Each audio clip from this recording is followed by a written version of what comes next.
So hello everyone, आज हम बात करने वाले हैं ईसीजी यानी कि इलेक्ट्रोकार्डियोग्राफी या फिर इलेक्ट्रोकार्डियोग्राम भी कहा जाता है।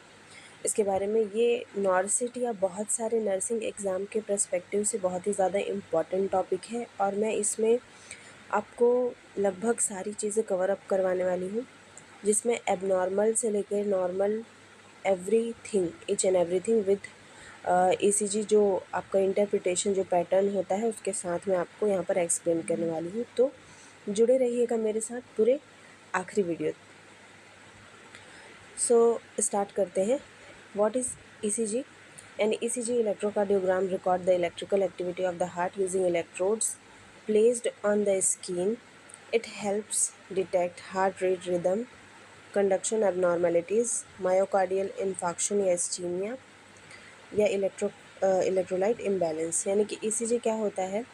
ये electrical activity of the heart को रिप्रेजेंट करता है, जिसमें हम डिफरेंट इलेक्ट्रोड्स को प्लेस करते हैं स्किन के डिफरेंट पार्ट्स में, और वो क्या करते हैं, वो इलेक्ट्रोड हमारे हार्ट रिदम रेट को और जो भी कंडक्शन में एबनॉर्मेलिटीज़ हैं या फिर मायोकार्डियल इन्फाक्शन या इस्चीमिया अगर हुआ है या इलेक्ट्रोलाइट इम्बैलेंस है, तो इन सारी चीज़ों को क्या करती हैं, डिटेक्ट करती हैं।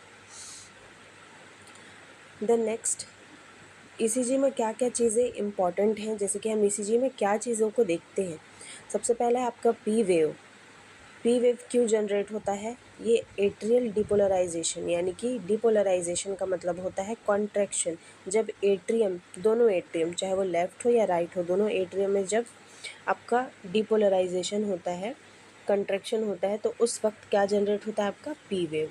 देन बात करें पी आर इंटरवल की, तो पी आर इंटरवल कब जनरेट होता है? Time from atrial to ventricular depolarisation, यानी ये टाइम पीरियड है आपके पी और आर वेव के बीच में, जिसे हम किस चीज़ से भी समझ सकते हैं, एट्रियल टू वेंट्रिकल डिपोलराइजेशन। मतलब एट्रिया के बाद कैसे वो जो रिदम है या वो जो इलेक्ट्रिकल एक्टिविटी है वो आपके वेंट्रिकल्स तक पहुंच रही है। देन बात करते हैं क्यूआरएक्स कॉम्प्लेक्स की। ये सडन होता है और सडन होने की वजह से ये इतना फोर्सफुली होता है क्योंकि ये क्या करता है, ईसीजी पैटर्न में एक बहुत लंबा सा कॉम्प्लेक्स या वेव को क्रिएट करता है, इसीलिए हम इसे क्यूआरएस कॉम्प्लेक्स बोलते हैं, जो कि वेंट्रिकुलर डिपोलराइजेशन की वजह से होता है। एट्रिया और वेंट्रिकुलर में क्या डिफरेंस है? एट्रियम में जो फोर्सफुल होता है, मतलब जो इलेक्ट्रिकल एक्टिविटी है वो फोर्सफुली वहाँ पर शो नहीं होती, वो ज़्यादातर कहाँ से हो रही है? आपको वेंट्रिकल डिपोलराइजेशन में। इसीलिए जो क्यू आर कॉम्प्लेक्स है वो क्या होता है, उसका वेव बहुत ज़्यादा शार्प और एक सडन वेव जो है वो क्रिएट होता है। देन बात करें एसटी सेगमेंट की, तो एसटी सेगमेंट क्या होता है? वेंट्रिकुलर डिपोलराइजेशन जहाँ पर ख़त्म होकर रिपोलराइजेशन अगेन स्टार्ट हो रहा है, वहाँ पर उसे हम क्या बोलते हैं? ST segment. ठीक है। टी वेव वेंट्रिकुलर रिपोलराइजेशन को रिप्रेजेंट करता है। क्यूटी इंटरवल की बात करें तो वेंट्रिकुलर डिपोलराइजेशन प्लस रिपोलराइजेशन को ये इंडिकेट करता है। देन नेक्स्ट, सबसे पहले हम ये चीज़ देखते हैं। अब ये हमने ईसीजी का पैटर्न पढ़ लिया, यानी कि सारे ये किस टाइप से हमारा जो भी वेव क्रिएट होता है, जो कॉम्प्लेक्स सेगमेंट बनते हैं वो क्यों बनते हैं। देन उसके बाद हम बात करेंगे एबनॉर्मल जो भी हमारे हार्ट रेट या हार्ट जो एक्टिविटी ईसीजी में दिखाई देता है। सबसे पहले आपका ब्रेडीकार्डिया है ना। ब्रेडीकार्डिया का मतलब क्या होता है? स्लो हार्ट रेट कितना से कम हो? अगर 60 बीट पर मिनट से हार्ट रेट कम है तो उसे हम ब्रेडीकार्डिया कहते हैं। रेगुलर जो इसमें रिदम होता है वो रेगुलर होता है, लेकिन P wave before every Q R is complete, मतलब कि रेगुलर रिदम, इसमें कोई भी एबनॉर्मेलिटी आपको उसके पैटर्न में नहीं दिखेगा, लेकिन उसका जो एक्टिविटी है वो क्या हो जाएगा? स्लो हो जाएगा। जैसे खास तौर पे किन में ये चीज़ दिखाई देता है, जैसे कि एथलीट्स, हाइपोथायराइडिज्म, वेगल स्टिमुलेशन या हार्ट ब्लॉक में भी आपको ब्रेडीकार्डिया दिख सकता है। ठीक है। क्लिनिकल सिग्निफिकेंस की अगर बात करें तो मे कॉज डिजीनेस, हाइपोटेंशन। अगर पेशेंट में अगर ब्रेडीकार्डिया वाली कंडीशन दिख रही है तो मे बी उसका जो ब्लड प्रेशर होगा वो कम हो सकता है, या उसे चक्कर या फिर डिजीनेस सा उसको फील हो सकता है। देन बात करते हैं नेक्स्ट। हाँ, जैसे कि आप ये देख सकते हैं ब्रेडीकार्डिया, साइनस ब्रेडीकार्डिया का आप देख सकते हैं यहाँ जो नॉर्मल जो आपका रिदम होता है, नॉर्मल साइनस रिदम जो है वो इस तरीके से उसका पैटर्न होता है। लेकिन बात करेंगे अगर हम ब्रेडिकार्डिया की, तो इसमें जो आपका जो पी वेव की जो दूरी है, या फिर आप बोल सकते हैं क्यूआरएस कॉम्प्लेक्स की जो दूरी है वो कितनी ज़्यादा है, मतलब इससे नॉर्मल से कितनी ज़्यादा गैप दिखाई दे रही है। तो ये क्यों होता है? क्योंकि आपका जो हार्ट का जो इलेक्ट्रिकल एक्टिविटी है वो कम हो गया होता है इसी वजह से। तो नेक्स्ट बात करते हैं हम टैकीकार्डिया के बारे में। टैकीकार्डिया मतलब ब्रेडिकार्डिया का जस्ट अपोजिट। यहाँ पर जो हार्ट रेट है वो 100 से ज़्यादा हो जाता है, 100 बीट पर मिनट से ज़्यादा हो जाता है। यहाँ भी सेम वही है कि रिदम जो है आपका हार्ट का जो पैटर्न है वो नॉर्मल होगा, बट जो रिदम है वो फास्ट हो जाता है ना। पैटर्न जो होता है एज़ यूजुअल जो नॉर्मल ईसीजी होती है उसके जैसा सेम होता है, बट यहाँ जो आपका जो देख सकते हो आप, जो दोनों आपके क्यूआरएस कॉम्प्लेक्स जो फॉर्म हो रहे हैं उसके बीच का जो गैप है वो यहाँ क्या हो गया है? कम हो गया है। कम हो गया मतलब हार्ट रेट बहुत ज़्यादा बढ़ चुका है, 100 से ज़्यादा हो चुका है। ये क्यों हो सकता है? फीवर की वजह से हो सकता है, एंजाइटी, आप अगर कोई एक्सटर्नल एक्सरसाइज कर रहे हैं, हाइपोवॉलीमिया है या हार्ट डिजीजेज़ है, उस कंडीशन में भी आपको टैकीकार्डिया दिखाई दे सकता है। देन बात करते हैं थर्ड, एट्रियल फिब्रिलेशन।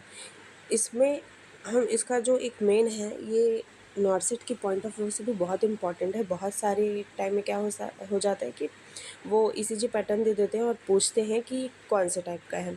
तो आपको ये चीज़ ध्यान रखना है।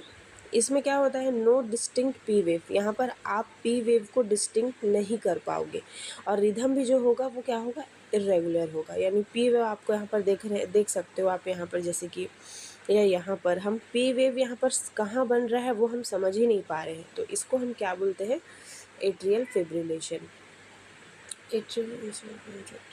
मतलब इसमें क्या होता है, एट्रियम जो है, एट्रियम में जो कॉन्ट्रैक्शन है वो प्रॉपर नहीं हो पाता है। वेंट्रिकल्स में तो कॉन्ट्रैक्शन ठीक ठाक हो रहा है, इसीलिए यहाँ पर क्यूआरएस कॉम्प्लेक्स फॉर्म हो रहा है। लेकिन पी वेव नहीं बनने का मतलब, जैसा हमने देखा कि ईसीजी पैटर्न में पी वेव क्या इंडिकेट करता है, एट्रियम का डिपोलराइजेशन, यानी एट्रियम का कॉन्ट्रैक्शन। तो एट्रियम में प्रॉपर कॉन्ट्रैक्शन नहीं हो पा रहा, वहाँ पर क्या हो रहा है, फिब्रिलेशन का मतलब एक अजीब तरीके का सरसराहट, या आप बोल सकते कंपन या वाइब्रेशन सा होता है, जिसके वजह से वहाँ पी वेव प्रॉपरली फॉर्म नहीं हो पाता है। बात करें इसमें क्या रिस्क हो सकता है, पेशेंट को स्ट्रोक का रिस्क हो सकता है, क्योंकि कॉन्ट्रैक्शन नहीं होगा तो ब्लड वहाँ क्या होगा, इकट्ठा होगा, जिसकी वजह से वहाँ ब्लड इकट्ठा होने की वजह से एम्बोलिज्म फॉर्म करेगा, जो कि फर्दर कहीं भी जाकर किसी भी ब्लड वेसल्स को ब्लॉक कर सकता है। वहाँ हार्ट अटैक या फिर ब्रेन अटैक या इस्चीमिया, स्ट्रोक जैसे चीज़ें कॉज कर सकता है। देन नेक्स्ट बात करते हैं एट्रियल फ्लटर की। एट्रियल फ्लटर का जो एक टर्म यूज़ होता है, शॉर्ट टूथ।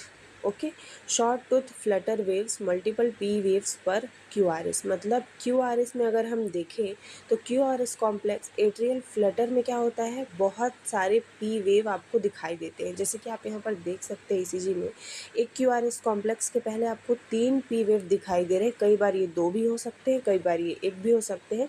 लेकिन ये जो बनता है ये किस तरीके का वो होता है, वेव्स बनते हैं, P wave Shaw tooth type, मतलब कि शॉ के टूथ जैसा, ये टूथ जैसे नुकीले दांतों जैसा इसका पैटर्न बनता है। ठीक है, तो इसे, और इसमें जो हार्ट रेट होता है वो कितना हो सकता है, 250 से लेके 350 तक। कभी कभी ये भी एग्ज़ाम में पूछा जाता है कि हार्ट रेट एट्रियल फ्लटर में कितना हो सकता है, तो 250 से 350 तक के। Then next, ventricular tachycardia. Ventricular tachycardia जो होता है बहुत ही लीथल और बहुत ही फैटल हो सकता है। जब भी हमें कोई पेशेंट वेंट्रिकुलर टैकीकार्डिया या फिर वेंट्रिकुलर फिब्रिलेशन में मिले तो हमें फटाक से तुरंतली हमको क्या करना है, सीपीआर स्टार्ट करना है, क्योंकि ये जो होते हैं इंडिकेटिव साइन होता है हार्ट पूरे तरीके से, हार्ट को कोलैप्स करने का, मतलब पूरे तरीके से हार्ट अपना फंक्शन बंद करने से पहले ये दो जो आपके वेंट्रिकुलर टैकीकार्डिया या वेंट्रिकुलर फिब्रिलेशन जैसा कंपन शो करती है, इसको डेथ हार्ट कंपन भी कह सकते हैं आप, है ना। मतलब डेथ से पहले जब हार्ट में जो एक अलग सी एक्टिविटी होती है वो वेंट्रिकुलर टैकीकार्डिया होती है और वेंट्रिकुलर फिब्रिलेशन होती है। इसमें क्या आपको दिखाई देता है, वाइड क्यूआरएस कॉम्प्लेक्स दिखाई देता है। जो हार्ट रेट है वो 100 से ज़्यादा होता है। पी वेव जो है इसमें आपको मेनली जो है एब्सेंट दिखता है। मतलब आप देख सकते हैं जो पैटर्न है वो एक पैटर्न में तो आ रहा है, लेकिन किसी भी तरीके से आप इसको सिग्निफाई नहीं कर पाओगे कि इसमें पी वेव कहाँ बन रहा है। इसमें क्यू आर एस कॉम्प्लेक्स बहुत ही ज़्यादा वाइड बनता है, जैसे कि आप देख सकते हैं ना। ये लाइफ थ्रेटनिंग होता है और जाके कार्डियक अरेस्ट या पूरे तरीके से हमारे हार्ट को क्या कर सकता है, ये एक्टिविटी उसकी बंद करा सकता है। Then next ventricular fibrillation.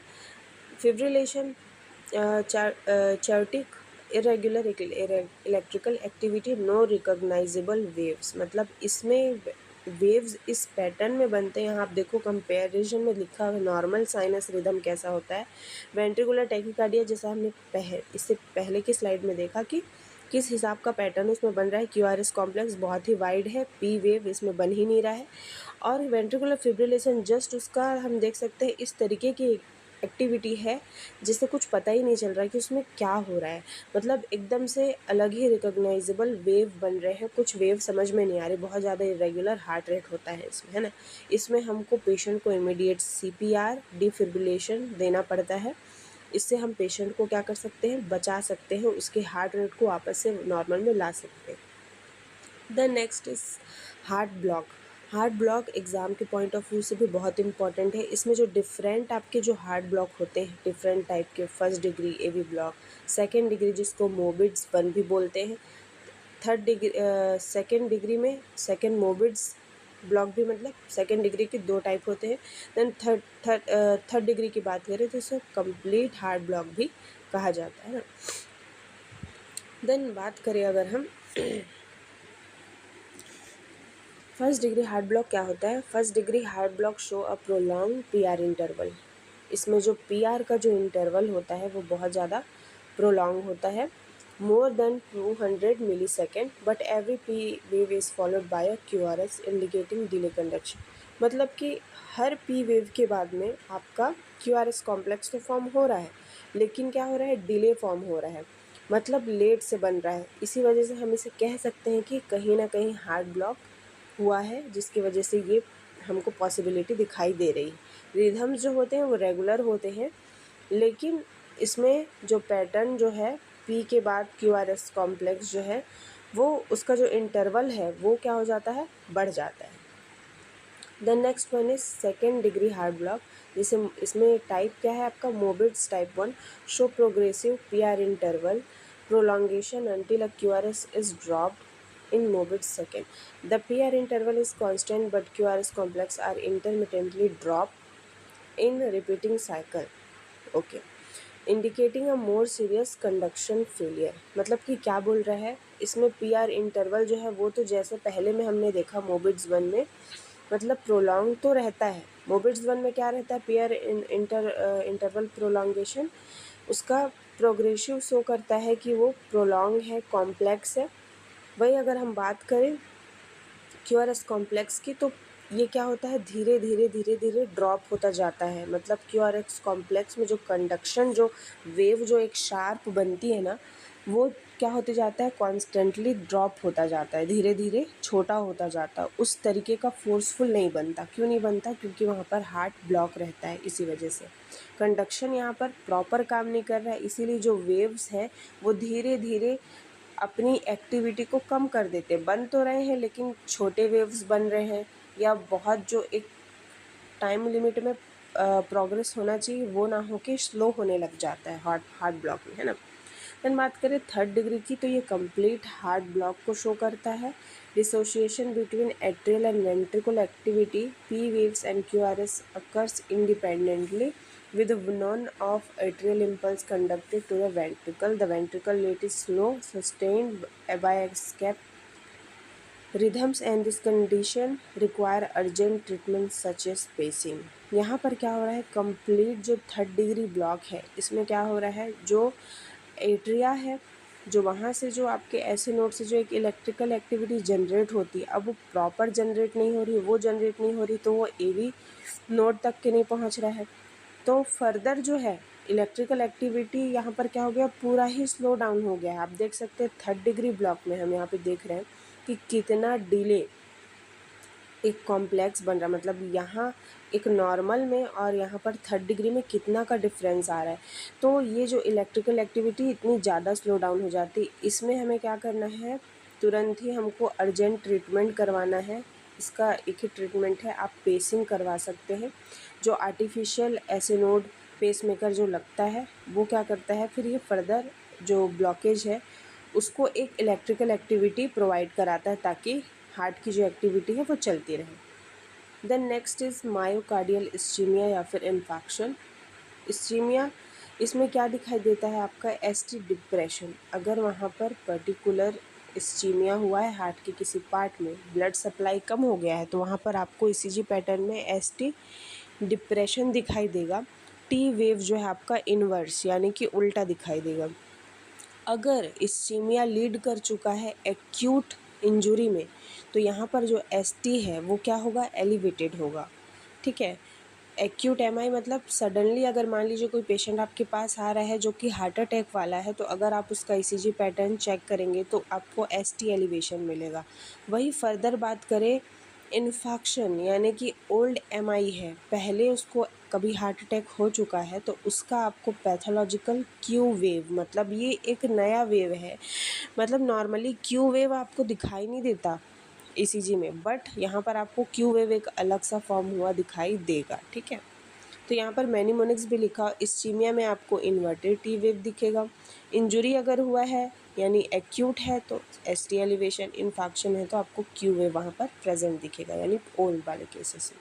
यहाँ नॉर्मली आप देख सकते हैं कि कैसे दिखा है। नॉर्मल में आपका ऐसा होता है पिक्ड टी वेव, यानी कि क्यूआरएक्स कॉम्प्लेक्स के बाद आपका यहाँ पर टी वेव देखिए किस तरीके से पिक्ड वाला फॉर्म हुआ है।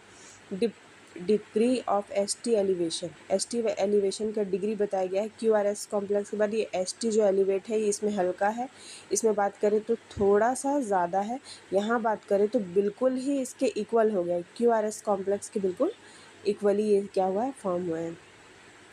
Q wave formation and loss of R wave, मतलब यहाँ पर क्यू वेव फॉर्म हो रहा है, आर वेव नहीं बन रहा है, यानी आर वेव का फॉर्मेशन नहीं हो रहा। टी वेव इन्वर्शन यानी कि टी वेव आप देख रहे हैं नीचे की तरफ में कैसे टी वेव फॉर्म हो रहा है। तो ये आपका हार्ट जो भी आपका मायोकार्डियल से जुड़ा जो भी प्रॉब्लम होता है, अगर वो इन्फेक्शन है, इंजुरी है, या फिर आपका इस्चीमिया है, तो उस कंडीशन में इस तरीके का आपको ईसीजी पैटर्न मिल सकता है। Then electrolyte imbalance, electrolyte imbalance में हम मेनली बात करने वाले हैं हाइपरकैलेमिया, हाइपोकैलेमिया, हाइपोकैल्सीमिया और हाइपरकैल्सीमिया, क्योंकि ये चारों एग्ज़ाम के पर्सपेक्टिव से भी इम्पॉर्टेंट है और नॉर्मली ये एग्ज़ाम्स में ज़्यादा पूछा ही जाता है ना। तो हाइपरकैलेमिया में क्या होगा, आपका टॉल पिक्ड टी वेव होगा, वाइड आपका वाइड क्यूआरएस कॉम्प्लेक्स होगा, है ना। हाइपोकैलेमिया में फ्लैटेन टी और यू वेव, हाइपो में प्रोलॉन्ग, अभी हम इसे एक एग्जांपल से समझेंगे, और हाइपरकैल्सीमिया में शॉर्टन्ड क्यू टी वेव, है ना। तो इसी changes in electrolyte imbalance, normally क्या होता है आपका P wave, QRS complex, T wave, ये नॉर्मल पैटर्न है जो फॉर्म होता है। बात करें हाइपोकैलेमिया की, तो यहाँ पर जो क्यू और यू इंटरवल है ये लॉन्ग हो जाता है, मतलब जो यहाँ यू वेव जो फॉर्म हो रहा है, यहाँ जो यू वेव फॉर्म हो रहा है ये क्या हो जाता है, लॉन्ग हो जाता है, और जो यू वेव है वो दिखाई देता है प्रोमिनेंट, आपको एक अलग से टी के बाद एक वेव दिखाई देगा जो कि क्या होता है, आपका यू वेव होता है ना। देन बात करें हम हाइपरकैलेमिया की, तो हाइपरकैलेमिया में क्या होगा आपका, यहाँ पर क्या था, टी वेव जो है वो डिप्रेस्ड है, लेकिन यहाँ पर टी वेव जो होगा वो क्या होगा आपका, एलिवेटेड होगा या पिक्ड होगा। देन हाइपोकैल्सीमिया की बात करें तो क्यू टी प्रोलॉन्गेशन, यानी क्यू और टी वेव में क्या होगा आपका, प्रोलॉन्गेशन दिखाई देगा, एक लंबा प्रोलॉन्गेशन दिखाई देगा। जैसे ये आपका क्यू है ना, ये आपका क्यू है और ये आपका टी है, तो यहाँ क्यू से टी का जो आप बात कर रहे हैं वो क्या होगा, प्रोलॉन्ग होगा। वही बात करेगा हम हाइपरकैलेमिया की, कैल्सीमिया की, सॉरी हाइपरकैल्सीमिया की, तो यहाँ पर आपका एस टी जो एस वेव है और जो टी वेव है, एस और टी वेव क्या होगा, शॉर्ट हो जाएगा, क्यू आर एस, मतलब ये जो एस है और ये टी जो है ये क्या हो जाएगा आपका